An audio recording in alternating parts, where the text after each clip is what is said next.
आज राज्य में द्वितीय पर्याय मतदान चलता बेले सुंदरगढ़ में सुरुखुरी मतदान चलती। सुंदरगढ़ विधानसभा क्षेत्र बीजेडी प्रार्थी जोगेश Singh Sundargarh 127 number booth Sargipali school रे मतदान कर भोटरों धाड़ी में ठिया जोगेश सिंह मतदान कर समस्त जनसाधारण को भोट देवा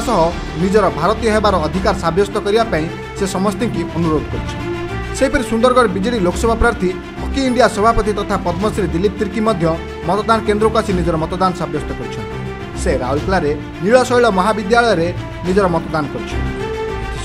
सुंदरगढ़वासी को भोट देवा निवेदन कर निहाती मैं तो समस्त को अपील करी